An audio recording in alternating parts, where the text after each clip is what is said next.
Dutanga amahugurwa ku bworozi bugiye butandukanye, dutanga icyororo cyiza. Muze mugane kwa Cyomoro Vet TV maze mutangire mutere imbere biciye mu bworozi. Muraho neza, murakomeye bakuzi ba Cyomoro Vet TV, bakuzi bacu. Amahoro y'Imana nabane namwe, turabakunda cyane.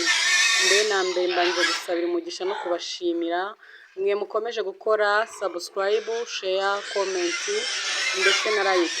Wowe undebye bwa mbere mbabara ubanza ukande subscribe, ukore share, iyo link uyihereza abantu abashiki bawe amagurupe atandukanye kugira ngo babashe kumenya ibi byiza maze nabo biteze imbere biciye mu bworozi bugiye butandukanye tugenda tubigisha. Uyu munsi rero hari abantu mumaze igihe mwibaza ibintu byinshi ku bworozi bw'ingurube, kavuga ati ko njyewe ntako nagira ngabura neza, ariko bikanga nkabona ingurube zanjye ntago zikura ziragwingira, mukabivugaho ibintu byinshi bigiye bitandukanye. Abandi bati ingurube zacu ntako umuntu aba atagize ngo azirinde, ariko bikanga bikarengaho hakabaho ikibazo cy'uko tubona ingurube zacu zirarwaragurika, bigateza ikibazo gikomeye cyane.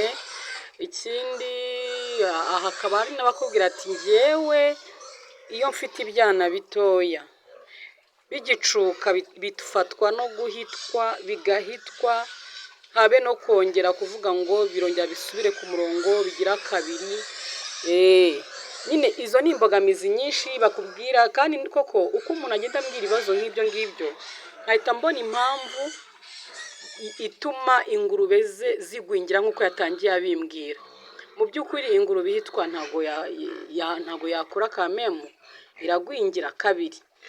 Ikindi kuvuga ngo ingurube yanjye ngo nyigaburira ibyangombwa byose ariko ntago ikura, ntago ibyibuha, bitamuga ntibanze unyereke ifoto y'ikiraro cyawe cyangwa se nze ngusuraho.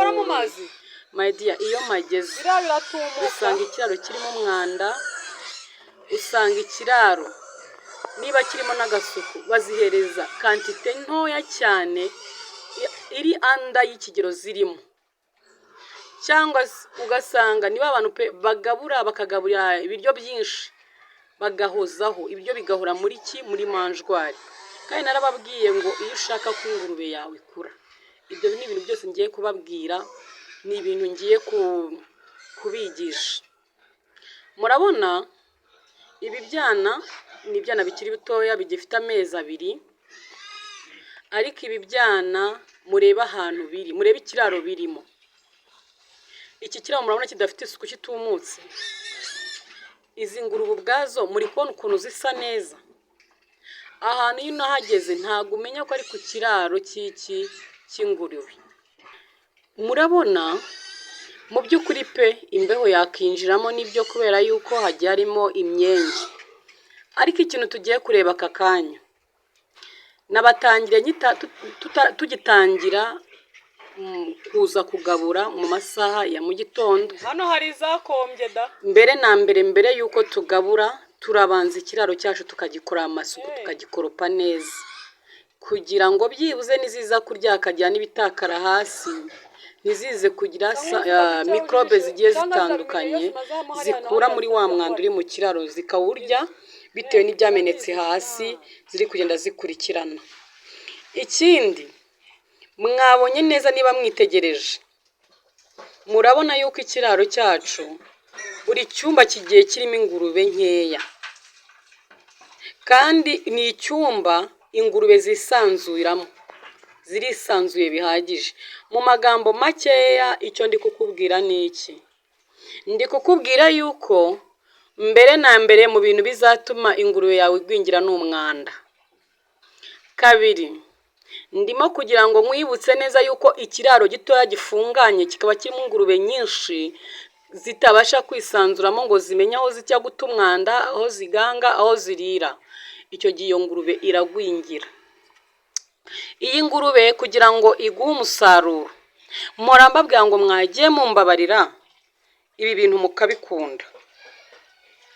Ibi bintu ni mubikunde, uvuga wiyemeze uvuga ati ngiye mu ngurube, ngiye korora ingurube, kandi reka mbabwize ukuri mw'abantu mwe, ingurube irororoka pe, ingurube zirororoka.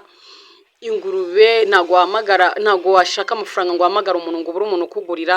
Cyokoze icyo muzapfa yuko wenda ingurube zawe zihenda cyangwa se bo baguhenze, ariko ntabwo ushobora kuzahamagara umuntu uza kugura ingurube ngo abure. Ushobora gukenera kwishyura minerivare y'abana ukaba wagurisha ingurube. Ushobora gukenera nanone gukemura ibibazo bigiye bitandukanye kandi bikomeye. Ubundi ingurube tuvuga ko ari zahabu. Zahabu ibereyeho ubundi gukemura ibibazo bikomeye by'amafaranga hejuru. Bya bindi ujya ureba ukavuga ati kabisa mbiburiye igisubizo pe, mbuze icyo nkora. Ingurube ahangaha irakugoboka. Ndagira ngo mbibutse rero mw'abantu mwe, aba bana bacutse vuba bavuye kuri nyina. Niba uvuze ngo ufashe umwanzuro ngo urabacukije bagiye gutungwa n'ibindi biryo, mbere na mbere ibande ku isuku nk'uko natangiye mbikubwira. Kabiri, wibande ku ifunguro, umenye ngo mbese iri funguro ry'ibi byana ryuje intungamubiri. Twamenye neza yuko cyangwa ibyo mpora mbigisha, mpora mbabwira ngo igaburo ry'ingurube rigizwe n'ibyiciro ibi bitatu. Ibyiciro bitatu ni ibihe? Harimo ibitera imbaraga, ibirinda indwara, ibikomeza amagufwa. Hakaza kwiyongeramo na za minerals, vitamins, ibintu nk'ibyo. Ibyo biza rero muri supplementary food. Rero bivuze ngo niba uzi ko iri funguro, nkunda gutoza abantu kujya bivangira. Ako ntabwo bikwiye yuko mpura n'abantu nanone hari abantu baba ari abahanga ariko bakaza bagusaba ubumenyi, ugasanga ahubwo ibyo bigisha bari kukuvuguruza kandi baje bakeneye ubumenyi. Umuntu ukamugira inama ati rero niba ushaka kunguka vuba, jya wivangira ibiryo. Iyo nguriye icyororo ngewe nkukorera foromire nkayiguhera for free, nkayiguhera ubuntu. Agahita avuga ngo ngo inganda. Yes, bakubwira ati niba nyine ufite, ngenda kukubwira niba ufite ubushobozi bwo kugabura uruganda, ugategeza igihe uzatangira kungukira, bikore. Namukorera iyo business plan, akavuga ati amafaranga ni menshi.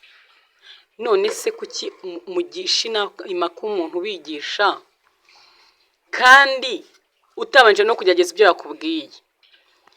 Tukiri aha, ndagira ngo nibutse abantu yuko dutanga si ukuha abantu ubujyanama gusa, si ugutanga amahugurwa gusa, ahubwo ikindi kintu nkora, ntanga na serivisi zo mu kiveterineri. Ndi umuganga w'amatungo. Ikibazo cyose wagira mu bworozi bwawe, kumanaginga cyangwa gukurikirana ubworozi bwawe, ibyo byose ni ibintu nkora. Akarusho rero, bantu mukenera ko mukorerwa imishinga yo kudepoza muri banke, ko mukorerwa imishinga yo gutangira gukora kugira mwiteze imbere, ni karibu. Mugomba kumamagara kuri iyo nimero iri kuri screen, nkabigira imishinga itandukanye. Iyo ari yo kudepoza muri banke bakaguha amafaranga kugira ngo utangire umushinga. Ibyo ndabigukora kandi ku giciro gito cyane. Mutugane rero, waganye kwa Cyomoro Vet TV ntago wazabyicuza. Ndagira ngo mwibutse ukimara kwita kuri iri funguro, ikindi kintu ugomba kureba, ese ahantu ikiraro cyanjye kiri ni mu merekezo y'imvura cyangwa y'ubushyuhe? Kuko hano nucunga nabi, hari igihe uzarangaza, ushobora kubona ikiraro cyanjye kirangaye, ariko biterwa n'ahantu giteretse. Ngewe ahantu ibiraro biri mu kintu mu cyerekezo gishyuha, ariko niba uzi ko uri mu cyerekezo gikonje cyangwa gikunze kugira ubukonje cyane, gerageza wegeranye iz'imbaho, wubake ikiraro neza, nta myanya minini irimo, gusa usigazaho ahazaza hinjira umwuka mwiza. Ikindi, abana niba bakiri bato ukibacutsa ujye ubasasira. Ikindi, umanaginge umubare w'ubwana bugomba kujya hehe mu kiraro. Izi urabona uko zirya, ikigero zigezemo ngenda zivangira. Izi ngizi ziri gukura neza. Kandi ikindi kintu ngomba kukwibutsa, ugomba kuba ufite amazi meza. Please, bantu bankurikirana abakunzi bacu, ntago ingurube inywa amazi mabi.